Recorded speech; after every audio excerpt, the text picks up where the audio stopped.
Hello students, काल आपण introduction to physics हे पहिलं लेक्चर बघितलेलं. तर आता आपण त्याच्या पुढचा पार्ट बघायचा आपल्याला. तर कालच्या लेक्चरमध्ये आपण काय बघितलेलं, फिजिक्स काय असतं, फिजिक्समध्ये कुठल्या कुठल्या गोष्टींचा आपल्याला अभ्यास करायचा आहे, फिजिक्समधले वेगवेगळ्या प्रकारचे डोमेन्स कुठले कुठले आहेत ते काल आपण बघितलेलं. आज आता आपल्याला त्याच्या पुढचा पार्ट बघायचा आहे, फिजिक्सच्या वेगवेगळ्या ब्रांचेस बघायच्या. ओके, बट बिफोर दॅट, ते सुरू करण्यापूर्वी आपण कालचं लेक्चर 2 मिनिटात रिवाइज करूया. फिजिक्सला आपण मराठीमध्ये काय नाव दिलेलं, फिजिक्स म्हणजे भौतिकशास्त्र. बघा, भौतिकशास्त्र म्हणजे नेमकं काय, तर फिजिक्समध्ये आपण आपल्या आजूबाजूला असणाऱ्या गोष्टींचा अभ्यास करतोय. आपल्याला दिसणाऱ्या आणि न दिसणाऱ्या, किंवा आपल्याला जाणवणाऱ्या आणि न जाणवणाऱ्या पण असणाऱ्या बऱ्याच गोष्टी आपल्या आजूबाजूला आहेत की ज्या आपल्याला जाणवत नाहीत किंवा दिसत नाहीत. आता समजा एखादा electron, proton, neutron, small particles आहेत, ते आपल्याला दिसत नाहीत पण ते आपल्या आजूबाजूला आहेत. अशा सगळ्या वस्तूंचा अभ्यास म्हणजे फिजिक्स. सो फिजिक्स बद्दल मी काय सांगितलेलं तुम्हाला, physics is the branch of science that deals with study of surrounding. ही एक डेफिनेशन सांगितली तुम्हाला फिजिक्सची. Branch of science that deals with study of surrounding पहिली, आणि दुसरी सांगितलेली, it is the branch of science that deals with study of laws of nature. म्हणजे निसर्गाचे काही नियम आहेत. ही सृष्टी जी चालती आहे, हे काही जग चालतंय, सूर्य उगवतो, मावळतो, पृथ्वी सूर्याभोवती फिरते, चंद्र पृथ्वीभोवती फिरतो, आपण हे जे काही चाललेलं आहे या जगामध्ये, हे कशानुसार चालतंय, निसर्गाच्या काही नियमानुसार चालतंय. आणि त्या निसर्गाच्या नियमांचा अभ्यास म्हणजे physics. So what do you mean by physics? It is the study of laws of nature. हे काल आपण बघितलेलं. आता आज आपल्याला आणखी काय बघितलेलं आपण, फिजिक्समध्ये 2 प्रकारचे डोमेन्स बघितलेले आपण. आठवते का तुम्हाला? पहिला बघितलेला मॅक्रोस्कोपिक डोमेन आणि दुसरा बघितलेला मायक्रोस्कोपिक डोमेन. मॅक्रोस्कोपिक डोमेन मध्ये आपण अशा गोष्टींचा अभ्यास करतो ज्यांची साईज मोठी असते आणि जे आपल्याला आपल्या उघड्या डोळ्यांनी दिसतात. बरोबर, ज्या वस्तू आपल्याला आपल्या उघड्या डोळ्यांनी दिसतात. का दिसतात? कारण त्यांची साईज कशी असते, मोठी असते. मी एक्झाम्पल सांगितलं, एखादी कार असेल, एखादं घर असेल, एखादं झाड असेल, चंद्र असेल, सूर्य असेल, तारे असतील. बरोबर, ह्या सगळ्या वस्तू आपल्याला आपल्या डोळ्याने दिसतात ना. हे सगळं कशामध्ये येतं? मॅक्रोस्कोपिक डोमेन मध्ये येतं. आणि दुसरं काय बघितलेलं आपण, मायक्रोस्कोपिक डोमेन. काय असतं मायक्रोस्कोपिक डोमेन? तर अशा गोष्टी ज्या प्रेझेंट असतात पण अतिशय लहान असल्यामुळे त्या आपल्याला दिसत नाहीत. फॉर एक्झाम्पल ॲटम, अणु, त्यानंतर इलेक्ट्रॉन, प्रोटॉन, न्यूट्रॉन, हे जे सब ॲटॉमिक पार्टिकल्स असतात. प्रोटॉन, न्यूट्रॉन, इलेक्ट्रॉन्सना सब ॲटॉमिक पार्टिकल्स म्हणतात फिजिक्सच्या भाषेमध्ये. अशा सब ॲटॉमिक पार्टिकल्सचा, जे अतिशय लहान असल्यामुळे आपल्याला दिसत नाहीत, अशा गोष्टींचा अभ्यास आपण कशामध्ये करतो, तर मायक्रोस्कोपिक डोमेन मध्ये करतो. हे काल आपण ऑलरेडी बघितलेलं आहे. आता आज आपल्याला काय करायचंय, फिजिक्सच्या वेगवेगळ्या ब्रांचेस डिस्कस करायचंय. कारण हे बघा, 11वी 12वी 2 वर्ष आपल्याला फिजिक्स शिकायचंय आणि 11वी 12वी 2 वर्षाच्या फिजिक्स मध्ये आपल्याला नक्की काय काय शिकायचं हे आपल्याला माहिती असणं गरजेचं आहे. ओके, मग ते थोडंसं इंट्रोडक्शन घेऊया ब्रांच ऑफ फिजिक्सचं, आणि मग फिजिक्समध्ये जो पहिला चॅप्टर आपल्याला डिस्कस करायचा आहे, मेजरमेंट्स, तो स्टार्ट करूया. पहिल्यांदा आपण फिजिक्सच्या वेगवेगळ्या ब्रांचेस बघूया. तर फिजिक्सच्या वेगवेगळ्या ब्रांचेस पैकी पहिली जी ब्रांच असते फिजिक्सची, ती ब्रांच असते मेकॅनिक्स. पहिली ब्रांच कुठली सांगितली? मेकॅनिक्स. नाव पहिली ब्रांच, त्याला नाव काय दिलंय मी? मेकॅनिक्स. आता मेकॅनिक्स म्हणजे काय बघा. Mechanics is the branch of physics that deals with study of motion. बघा, मोशन म्हणजे हालचाल. कुठली पण वस्तू हालचाल करत असते, स्वतःची जागा बदलत असते. समजा फॉर एक्झाम्पल मी इथे थांबलोय, थोड्या वेळानंतर इकडे जाऊन थांबलो, मी स्वतःची पोझिशन बदलली म्हणजे मी काय केलं? मोशन केलं. बघा, एखादी कार रस्त्यावर चालते, एखादा माणूस रस्त्यावर चालतोय, एखादी 2 व्हीलर चालते. आपल्याला माहितीये चंद्र पृथ्वीभोवती फिरतो, आपल्याला माहितीये पृथ्वी सूर्याभोवती फिरते. हे सगळे असे पार्टिकल्स आहेत जे काय करतात? मोशन करतात, हालचाल करतात. आणि अशा मोशनचा अभ्यास करणारी फिजिक्सची ब्रांच म्हणजे मेकॅनिक्स. सो हिअर मला मी काय सांगणार, mechanics it is the branch of physics. काय म्हणायचं, ब्रांच ऑफ फिजिक्स. ही फिजिक्सची अशी ब्रांच आहे ज्याच्यामध्ये which deals with study of motion of objects. म्हणजे वेगवेगळ्या वस्तूंची जी वेगवेगळ्या प्रकारची मोशन आहे. काही ऑब्जेक्ट सरळ रेषेमध्ये मूव्ह करत असतात, काही ऑब्जेक्ट स्वतःभोवती फिरत असतात, काही ऑब्जेक्ट ऍक्सिस भोवती फिरत असतात. म्हणजे मोशनचे वेगवेगळे प्रकार असतात. त्या सगळ्या प्रकारांचा अभ्यास ज्या फिजिक्सच्या ब्रांचमध्ये आपल्याला करायचा आहे त्याचं नाव आहे मेकॅनिक्स. या मेकॅनिक्स ब्रांचमध्ये आपल्याला वेगवेगळे नियम शिकायचे आहेत. जसं की न्यूटन्स लॉज ऑफ मोशन तुम्ही ऐकले असतील याच्यापूर्वी. न्यूटन्स लॉ ऑफ ग्रॅव्हिटेशन, तो न्यूटनचा तुम्हाला ती ट्रॅजेडी माहिती आहे का? न्यूटन सफरचंदाच्या झाडाखाली बसलेला, वरून त्याच्या डोक्यात सफरचंद पडलं. मग त्याला प्रश्न पडला, हे सफरचंद माझ्याच डोक्यात का पडले? अरे येड्या, असं मी न्यूटनला म्हणतोय, असं आपण म्हणू शकत नाही. सफरचंदाच्या झाडाखाली तू बसल्यावर सफरचंद तुझ्या डोक्यावर पडणार ना, बरोबर आहे की नाही? हे हा कंसातलं वाक्य झालं. पण आपल्याला ते सगळे लॉ, मग ते लोक म्हणतात की त्याच्या डोक्यात सफरचंद पडलं, मग त्याने विचार करायला सुरुवात केला आणि मग त्याने लॉ सांगितला. मग ते न्यूटनचे लॉ वगैरे आले. त्या सगळ्या लॉजचा, त्या सगळ्या नियमांचा अभ्यास, गतिविषयक नियमांचा, बरोबर, मोशनच्या लॉजचा, लॉज ऑफ मोशनचा अभ्यास आपल्याला फिजिक्सच्या ज्या ब्रांचमध्ये करायचा आहे त्या ब्रांचला म्हणायचं मेकॅनिक्स. सो पहिली ब्रांच कुठली फिजिक्सची? मेकॅनिक्स. काय सांगायचं फिजिक्सच्या ब्रांच बद्दल? Mechanics is the branch of physics which deals with study of motion of objects. ऑब्जेक्टच्या मोशनची स्टडी करणारी फिजिक्सची ब्रांच, त्या ब्रांचला काय म्हणायचं? मेकॅनिक्स. ओके, समजलं सगळ्यांना? डेफिनेशन लिहून घ्या. एक्झाम्पल मग तुम्ही लिहू शकता कोणाकोणाचं मोशन. पहिली ब्रांच समजली. ओके, नाव सेकंड बघा, दुसरी ब्रांच फिजिक्सची. फिजिक्सची दुसरी ब्रांच असते थर्मोडायनॅमिक्स. थर्मोडायनॅमिक्स मध्ये थर्मो किंवा थर्मल शब्दाचा अर्थ असतो हीट. थर्मल शब्दाचा अर्थ काय असतो? हीट. आपल्याला ह्या मग क्लिअर आहे. डायनॅमिक्स म्हणजे स्टडी. डायनॅमिक्स म्हणजे काय? स्टडी. सो बघा, मग याच्यावरून तर कळतं आपल्याला की ही अशी ब्रांच आहे फिजिक्सची ज्याच्यामध्ये आपल्याला कुणाचा अभ्यास करायचा आहे? हीटचा. हीटचा अभ्यास करायचा आहे म्हणजे नक्की काय करायचंय? तर हीट एका बॉडीकडून दुसऱ्या बॉडीकडे जाऊ शकते का? उत्तर आहे हो. कसं काय? मी सांगितलं एक काम करा, एक पातेलं घ्या, त्यात पाणी घ्या, ते पाणी गरम करा. काय करणार तुम्ही? ते पातेलं घेणार, त्याला गॅसवर ठेवणार, गॅस पेटवणार, बरोबर का? आणि ते पातेलं गरम होणार. गरम झालं म्हणजे त्याच्यातली हीट काय झाली? वाढली. त्याचं टेम्परेचर काय झालं? वाढलं. कुठनं आली हीट? आपण दिली ना हीट, गॅस पेटवला म्हणजे हीट एका बॉडीकडून दुसऱ्या बॉडीकडे जाऊ शकते. अजून एखादं एक्झाम्पल घेऊया. एक गरम चहाचा कप घेतला, चहा कुठेतरी आणून दिला मला. समजा अज्यूम करा मी तुम्हाला शिकवतो चहा टेबलवर ठेवला आणि मी विसरून गेलो की मला चहा प्यायचा आहे.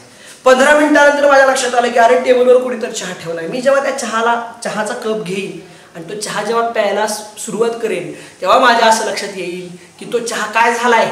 थंड झालाय. थंड झालाय म्हणजे त्यातली हीट काय केली? निघून गेली. म्हणजे हीट एखाद्या बॉडीमध्ये ऍड पण होऊ शकते आणि एखाद्या बॉडीतून बाहेर पण जाऊ शकते, बरोबर? तर असं मग कुठल्या बॉडीकडून हीट कुणीकडे जाते, म्हणजे कुठल्या बॉडीकडून हीट बाहेर जाते, कुठल्या बॉडीमध्ये हीट येते, हे सगळं जे फ्लो ऑफ हीट ज्याला म्हणतो ते कशा प्रकारे होतं? कंडक्शन काय असतं, कन्व्हेक्शन काय असतं, रेडिएशन काय असतं, स्पेसिफिक हीट काय असते. घाबरू नका, हे शब्द फक्त ऐकायलाच मोठे वाटतात, म्हणजे बॉम्ब सारखे वाटतात, पण ऍक्च्युअली एकदम सोपं आहे. ते हिंदी पिक्चर मध्ये डायलॉग असतो की नाही, ये सिर्फ दिखने में खतरनाक है, तसं हे जे शब्द मी सांगतोय ना हे फक्त ऐकायला खतरनाक आहेत. ओके, एकदम सोपे आहे, ते आपल्याला हळूहळू डिटेलमध्ये शिकायचे आहेत. सो आता आपण काय करूया, थर्मोडायनॅमिक्सची डेफिनेशन समजून घेऊया. थर्मोडायनॅमिक्स मध्ये एक गोष्ट तर कळली नावातनच आपल्याला की या ब्रांच मध्ये आपण कशाचा अभ्यास करणार आहे? हीटचा. म्हणून मी थर्मोडायनॅमिक्सला सांगतो it is the branch of physics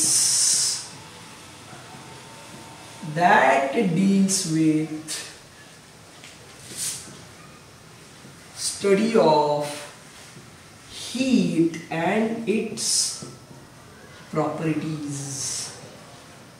हीटच्या वेगवेगळ्या प्रॉपर्टीज आहेत. हीट कशी फ्लो होते, स्पेसिफिक हीट काय असते, बॉइलिंग पॉइंट काय असतो, मेल्टिंग पॉइंट काय असतो, फ्रीजिंग पॉइंट काय असतो, अशा सगळ्या गोष्टींचा अभ्यास आपल्याला कुठल्या चॅप्टर मध्ये करायचा आहे, थर्मोडायनॅमिक्स मध्ये किंवा कुठल्या ब्रांच मध्ये करायचा आहे, थर्मोडायनॅमिक्स मध्ये करायचा आहे. सो काय सांगणार थर्मोडायनॅमिक्स बद्दल? It is the branch of physics that deals with study of heat, म्हणजे उष्णता आणि त्याचे काही गुणधर्म आहेत त्याचा अभ्यास. म्हणजे हीट दिल्यानंतर काय होतं, हीट काढून घेतल्यानंतर काय होतं, टेम्परेचर कधी वाढतं, टेम्परेचर कमी कधी होतं, हे सगळं आपल्याला ह्या ब्रांच मध्ये ह्या सेक्शन मध्ये स्टडी करायचं आहे, ज्याचं नाव असतं थर्मोडायनॅमिक्स. समजलं सगळ्यांना? ओके.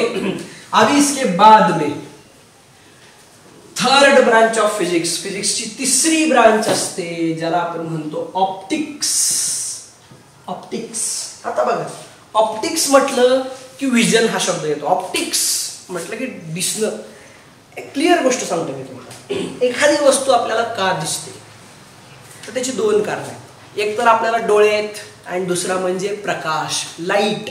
अज्यूम करा तुम्ही रात्रीच्या वेळेला घरी बसलाय, तुमच्या भावाबरोबर बहिणीबरोबर गप्पा मारत बसलाय, ओके, आणि अचानक लाईट गेली. आता अचानक लाईट गेल्यानंतर काय पडला? अंधार पडला. आता अंधार पडला म्हटल्यावर तुमच्या बाजूला बसल्यावर तुमचा भाऊ तुम्हाला दिसतोय का? नाही दिसत. तुम्हाला डोळे आहेत तरी सुद्धा तुमचा भाऊ तुम्हाला दिसत नाही.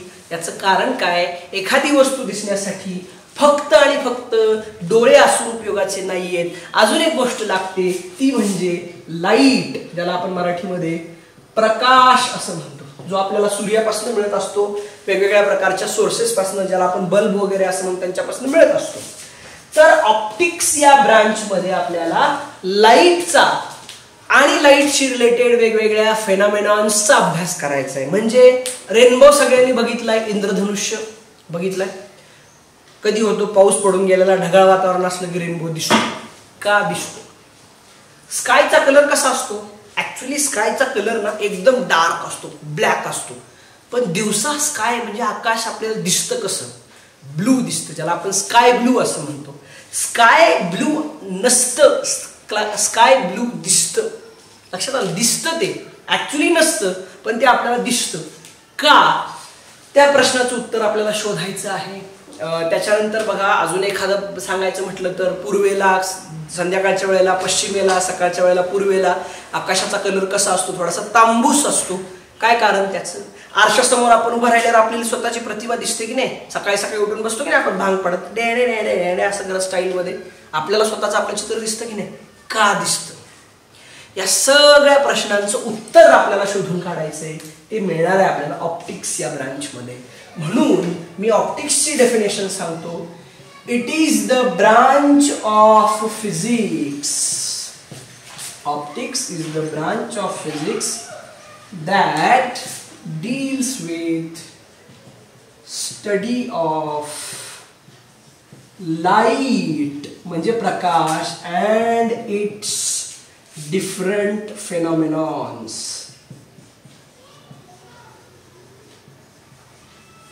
म्हणजे लाईट आणि लाईटचे काही गुणधर्म आहेत. लाईट काही फेनॉमेनॉन्स दाखवतं, काही वेगवेगळे गुणधर्म दाखवतो. त्या सगळ्या गुणधर्मांचा आणि लाईटचा म्हणजे लाईटचा अभ्यास करायचा म्हणजे काय करायचं आपल्याला? लाईट काय आहे? लाईट वेव्ह आहे, लाईट पार्टिकल आहे, म्हणजे लाईटचं नेचर शोधून काढायचं आपल्याला. लाईट नक्की काय आहे? त्यानंतर रेनबो फॉर्मेशन कशामुळे होतं, डिस्पर्शन कशामुळे होतं, स्कॅटरिंग कशामुळे होतं, रिफ्रॅक्शन कशामुळे होतं, रिफ्लेक्शन कशामुळे होतं. घाबरायचं नाही, शब्द फक्त अवघड आहेत, मिनिंग एकदम सोपं आहे, आपण डिटेलमध्ये बघू नंतर. या सगळ्या गोष्टींचा म्हणजे लाईटशी रिलेटेड डिफरंट फेनॉमेनॉन्सचा अभ्यास आपल्याला करायचा आहे ज्या ब्रांचमध्ये. उस ब्रांच का नाम है optics. So what is optics? Yes, optics is the branch of physics that deals with study of light and its different phenomenons. Okay, definition सगळ्यांना समजली आहे? ठीक आहे. अभी बढ़ते हैं आगे. चौथी ब्रांच बघूया फिजिक्सची. फिजिक्सची चौथी ब्रांच असते इलेक्ट्रोमॅग्नेटिझम. इलेक्ट्रोमॅग्नेटिझम बघा, आपल्याला जेव्हा उन्हाळ्यामध्ये गरम होतं तेव्हा आपण काय करतो? फॅन लावतो. फॅन चालू होतो, लगेच गार वारं लागतं आपल्याला, बरोबर होय की नाही? फॅन कशावर चालतो? इलेक्ट्रिसिटीवर चालतो. इलेक्ट्रिसिटी शब्द ऐकलाय? विद्युत ऊर्जा, इलेक्ट्रिसिटी ऐकलंय सगळ्यांनी? कशी फ्लो होते, का फ्लो होते, ह्याचं उत्तर आपल्याला शोधायचं आहे. बघा आजकाल आपली लाईफ इलेक्ट्रिसिटी शिवाय चालूच शकत नाही. लाईट नसली की आपला हातपाय मोडल्याने होतं. त्यामुळे लाईट इलेक्ट्रिसिटी लागतेच आपल्या घरामध्ये. त्यामुळे त्याचं आपलं चालतच नाही. मग ती इलेक्ट्रिसिटीचं प्रोडक्शन कसं होतं, ती कशी फ्लो होते, स्टोअर कशी केली जाते, हे सगळं आपल्याला माहिती असणं गरजेचं आहे. हे सगळं फिजिक्समध्ये येतं. ओके. आणि दुसरी गोष्ट, दुसरा एक पार्ट बघा, इलेक्ट्रो म्हणजे रिलेटेड टू इलेक्ट्रिसिटी. आणि पुढचा मॅग्नेटिझम. मॅग्नेट सगळ्यांनी बघितलंय. मॅग्नेट म्हणजे चुंबक. बघितलं ना आपण, लोखंडाला चिकटतं, बरोबर. त्याला नॉर्थ पोल असतात, त्याला नॉर्थ पोल असतो, साऊथ पोल असतो, एवढं बेसिक सगळ्यांना माहिती आहे. पण ते मॅग्नेट का आहे, म्हणजे ते आयर्न लोखंडाकडे का आकर्षित होतं. अजून एक मी तुम्हाला मॅग्नेटचं, तुम्ही बघितलं असेल, एक तुम्हाला मी फॅक्ट सांगतो. समजा मी 2 मॅग्नेट घेतले असे, समजा अज्युम करा हे 2 मॅग्नेट आहेत, आणि ह्या दोघांना जर एकमेकांच्या जवळ आणलं तर समजा हे 2 पार्ट जर एकमेकांना आकर्षित करत असतील, एकमेकांना चिकटत असतील, तर काय करायचं, एक मॅग्नेट आहे तसं ठेवायचं आणि दुसऱ्या मॅग्नेटला उलटं करायचं. आणि त्याला जर तुम्ही आता जवळ आणलं तर ते दोघं एकमेकांना दूर ढकलतात, एकमेकांना रिपेल करतात. का? या प्रश्नाचं उत्तर आपल्याला शोधायचं असेल तर त्याच्यासाठी मॅग्नेटिझम नावाची ब्रांच आहे. ओके. सो इलेक्ट्रोमॅग्नेटिझम काय आहे, किंवा इलेक्ट्रोमॅग्नेटिझम मध्ये आपल्याला काय शिकायचंय, इलेक्ट्रिसिटी म्हणजे काय, मॅग्नेटिझम म्हणजे काय, आणि दोघांचं काय रिलेशन आहे. रिलेशन मी तुम्हाला सांगतो. मॅग्नेटिझम आणि इलेक्ट्रिसिटी ह्या एका नाण्याच्या 2 बाजू आहेत. एका नाण्याच्या 2 बाजू कशा, तर नाण्याला काय असतं, हेड आणि टेल. आपल्या भाषेमध्ये छापा आणि काटा, बरोबर. एका साईडला छापा असेल, आपल्याला छापा दिसतोय, पण मग काटा असतो का नसतो, असतो, तो पलीकडच्या बाजूला असतो. तसंच आहे इलेक्ट्रिसिटी आणि मॅग्नेटिझमच्या बद्दल. एखाद्या ठिकाणी जर तुम्हाला इलेक्ट्रिसिटी दिसत असेल तर तिथं मॅग्नेटिझम सुद्धा असतंच. म्हणजे थोडक्यात काय, इलेक्ट्रिसिटी आणि मॅग्नेटिझम हे करण अर्जुन आहेत. करण अर्जुन म्हणजे दोघं जण एकमेकांशिवाय राहू शकत नाहीत ना, भाऊ असतात सख्खे, वेगळे झाले की त्यांची आई म्हणते आएंगे मेरे करण अर्जुन जरूर आएंगे. तसेच हे 2 करण अर्जुन आहेत, इलेक्ट्रिसिटी आणि मॅग्नेटिझम. हे दोघं एकमेकांशिवाय राहूच शकत नाहीत. दोघांचा एकमेकांशी अतिशय जवळचा संबंध आहे. जिथं इलेक्ट्रिसिटी आहे तिथं मॅग्नेटिझम आहे, जिथं मॅग्नेटिझम आहे तिथं इलेक्ट्रिसिटी आहे. का आणि कशावरून, या सगळ्या प्रश्नांचं उत्तर आपल्याला मिळणार आहे ह्या ब्रांचमध्ये, ज्याचं नाव आहे इलेक्ट्रोमॅग्नेटिझम. म्हणून मी असं म्हणतो, electromagnetism is the branch of physics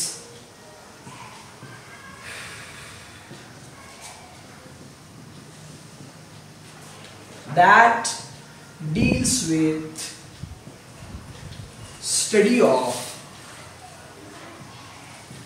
electricity म्हणजे विद्युत धारा, विद्युत ऊर्जा, मॅग्नेटिझम म्हणजे चुंबकत्व, अँड रिलेशन बिटवीन देम. म्हणजे इलेक्ट्रोमॅग्नेटिझम मध्ये आपल्याला इलेक्ट्रिसिटी म्हणजे काय, मॅग्नेटिझम म्हणजे काय, आणि दोघांमध्ये काय रिलेशन आहे हे स्टडी करायचं आहे आपल्याला.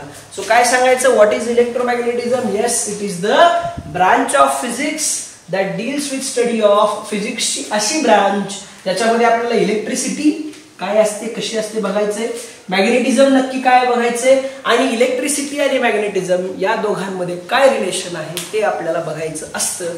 ऐसे ब्रांच को कहते हैं इलेक्ट्रोमॅग्नेटिझम. डेफिनेशन लिहून घेतली आहे. ओके आहे म्हणजे मी सांगतो, तुम्ही लिहून घ्या, मला एवढी खात्री आहे मला. चलो अभी लास्ट ब्रांच, शेवटची ब्रांच फिजिक्सची. फिजिक्सची शेवटची ब्रांच आहे मॉडर्न फिजिक्स. हे काय माहिती का, ह्या ज्या पहिल्या ब्रांचेस होत्या का नाही, थर्मोडायनॅमिक्स, ह्या पहिल्या लई वर्षापूर्वी त्यांचा शोध लावलेला. आता ही ब्रांच शोधून काढली मॉडर्न फिजिक्स. याला क्वांटम फिजिक्स सुद्धा म्हणतात. मी शब्द ऐकला असेल क्वांटम फिजिक्स. ऐकून शब्द असा वाटतो का कसला danger physics, quantum physics, danger बिंजर काय नाही, समजून घेतलं की लय सोपं. मॉडर्न फिजिक्स मध्ये आपल्याला काही स्मॉल पार्टिकल्सचा अभ्यास करायचा आहे. बघा मी थोडंसं हिस्ट्रीमध्ये जातो. तुम्हाला माहिती आहे दुसऱ्या महायुद्धामध्ये 6 ऑगस्ट 1945 रोजी अमेरिकेने जपानच्या हिरोशिमा या शहरावर काय टाकलेला, ॲटम बॉम्ब टाकलेला, बरोबर. 9 ऑगस्टला नागासाकीवर टाकलेला ॲटम बॉम्ब, बरोबर. ऐकता, त्यावेळेला ॲटम बॉम्बचा जो शोध लागला, तो ॲटम बॉम्ब कसा काम करतो, तो ॲटम बॉम्ब मध्ये एवढी एनर्जी कुठून येते, या प्रश्नाचं उत्तर आपल्याला मिळणार आहे मॉडर्न फिजिक्स मध्ये. कारण मॉडर्न फिजिक्स मध्ये आपल्याला न्यूक्लियस किंवा न्यूक्लिअर फिजिक्स, न्यूक्लियस काय असतो, atomic structure, structure of atom तुम्ही बघितलं असेल बेसिक. काय असतं स्ट्रक्चर ऑफ ॲटम मध्ये बघा, हे असं न्यूक्लियस असतं, न्यूक्लियसमध्ये प्रोटॉन्स असतात, न्यूट्रॉन्स असतात, सराउंडिंगमध्ये असे इलेक्ट्रॉन्स असतात बघा. ते इलेक्ट्रॉन न्यूक्लियस भोवती काय करत असतात, फिरत असतात, बरोबर. हे बेसिक आपल्याला माहिती आहे, पण कसे फिरतात, का फिरतात, ओके, त्याचा क्वांटम नंबर काय असतो, प्रोटॉनवर चार्ज कुठला, इलेक्ट्रॉनवर चार्ज कुठला, प्रोटॉनवर पॉझिटिव्ह चार्ज असतो, इलेक्ट्रॉनवर निगेटिव्ह चार्ज असतो, न्यूट्रॉन्स न्यूट्रल असतात का न्यूट्रल असतात, त्या न्यूट्रॉन्स आणि प्रोटॉन्सला न्यूक्लियसमध्ये कसं बांधून ठेवलंय, या सगळ्या प्रश्नांचं उत्तर आपल्याला मॉडर्न फिजिक्समध्ये मिळणार आहे. ओके. ॲटम बॉम्ब कसा तयार होतो, ॲटम बॉम्ब कसा काम करतो, न्यूक्लिअर एनर्जी नाव ऐकलंय आपल्या इकडं महाराष्ट्रामध्ये बघा, तारापूर नावाचं एक शहर आहे, त्या गाव आहे, त्या तारापूरमध्ये म्हणजे अणुविद्युत प्रकल्प आहे, ज्याच्यापासून आपण म्हणजे अणुभट्टी आहे, न्यूक्लिअर रिॲक्टर आहे, त्याच्यापासून आपण इलेक्ट्रिसिटी मिळवतो. कसं, त्याचं उत्तर आपल्याला शोधून काढायचंय मॉडर्न फिजिक्समध्ये. सो काय सांगणार मी मॉडर्न फिजिक्स किंवा क्वांटम फिजिक्स बद्दल. It is the branch of physics,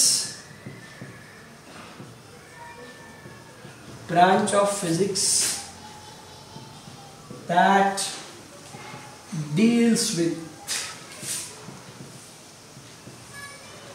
study of atoms, nuclei. atoms म्हणजे अणु, न्यूक्लियस म्हणजे केंद्रक, न्यूक्लिअर रिॲक्शन्स, वेगवेगळ्या प्रकारच्या न्यूक्लिअर रिॲक्शन्स कशा होतात, का होतात, एटसेट्रा म्हणजे इत्यादी. म्हणजे ॲटम्स कसे असतात, न्यूक्लियस कसे असतात, न्यूक्लिअर रिॲक्शन्स का होतात, या सगळ्या प्रश्नांचं उत्तर आपल्याला शोधून काढायचं आहे ह्या ब्रांचमध्ये, ज्याचं नाव आहे मॉडर्न फिजिक्स. सो ही 5वी ब्रांच आहे, शेवटची ब्रांच आहे, त्याच्यामध्ये आपल्याला अतिशय सूक्ष्म, म्हणजे मी 2 डोमेन सांगितले, मॅक्रोस्कोपिक आणि मायक्रोस्कोपिक. त्यातलं जे मायक्रोस्कोपिक डोमेन आहे, त्या मायक्रोस्कोपिक डोमेनचा अभ्यास आपल्याला कशात करायचा आहे, मॉडर्न फिजिक्समध्ये किंवा क्वांटम फिजिक्समध्ये करायचा आहे. सो ह्या फिजिक्सच्या 5 मेन ब्रांचेस आपण बघितल्या. मेकॅनिक्स बघितला, मेकॅनिक्स म्हणजे स्टडी ऑफ मोशन. दुसरा बघितला थर्मोडायनॅमिक्स, थर्मोडायनॅमिक्स म्हणजे स्टडी ऑफ हीट. तिसरा बघितला ऑप्टिक्स, ऑप्टिक्स म्हणजे स्टडी ऑफ लाईट. मग बघितला इलेक्ट्रोमॅग्नेटिझम, इलेक्ट्रोमॅग्नेटिझम म्हणजे study of electricity, magnetism and their relation. आणि शेवटचा बघितला मॉडर्न फिजिक्स. याच्यामध्ये आपल्याला ॲटॉमिक स्ट्रक्चर, न्यूक्लियस काय असतो, वेगवेगळ्या प्रकारच्या न्यूक्लिअर रिॲक्शन्स कशा होतात, का होतात, यांसारख्या बऱ्याचशा बाबींचा स्टडी आपल्याला ह्या 5व्या ब्रांचमध्ये करायचा आहे. सो होप सो तुम्हाला फिजिक्सच्या वेगवेगळ्या ब्रांचेस समजल्या असतील. हे दिसायला आपल्याला खूप लहान वाटतं की मग काय मेकॅनिक्समध्ये एवढं, असं नाहीये. हा फार मोठा सिलेबस आहे जो आपल्याला 11वी 12वी या 2 वर्षामध्ये शिकायचा आहे. फिजिक्सचा सिलेबस बघायला फक्त किंवा असं वाटतं की हा खूप अवघड आहे, तर अवघड आहे, नाही असं नाही, पण जर तुम्ही तो समजून घेतला, मनापासून केला, तर खूप इंटरेस्टिंग आहे, खूप सोपा जाणार तुम्हाला समजून घेतला तर. काल मी तुम्हाला एक फॅक्ट सांगितलेली फिजिक्सच्या बाबतीमध्ये की फिजिक्सचा अभ्यास करताना खूप म्हणजे असं हार्ड नाही वाटणार. का? कारण आपल्याला काही इमॅजिन करायचंच नाहीये, जे आपल्या आजूबाजूला आहेत तेच आपल्याला स्टडी करायचे. त्याच्यामुळे हे जर तुम्ही इंटरेस्ट घेऊन केलं तर फिजिक्स नक्कीच तुम्हाला सोपं जाईल. ओके. आता याच्या पुढं काय असणार आहे, तर याच्या पुढं आपल्याला फिजिक्समधला एक अतिशय महत्त्वाचा पहिला चॅप्टर सुरू करायचा आहे, मेजरमेंट्स, ज्याला आपण मोजमाप म्हणतो. मेजरमेंट केल्याशिवाय मी 5 ब्रांचेस सांगितल्या, ह्या 5 ब्रांचेस मधली कुठलीच ब्रांच तुम्हाला स्टडी करता येणार नाही, कारण फिजिक्सचं जे बेसिक आहे ते मेजरमेंटमध्ये आहे. असं म्हणतात physics is a science of measurement. Physics हे मोजमाप करण्याचं शास्त्र आहे. म्हणजे फिजिक्समध्ये बेसिकली आपल्याला काय करायची आहे, तर मेजरमेंटच करायची आहे. ती मेजरमेंट काय असते, कशी केली जाते, हे आपल्याला पुढच्या सेशनमध्ये बघायचं आहे. ओके. हे तुम्हाला समजलं असेल, तुम्ही लिहून घेतलं असेल. जर तुम्हाला काही समजलं नसेल तर तुम्ही डाऊट कमेंट बॉक्समध्ये ॲड करू शकता. ओके. थांबूया मग. थँक्यू. जय हिंद, जय महाराष्ट्र.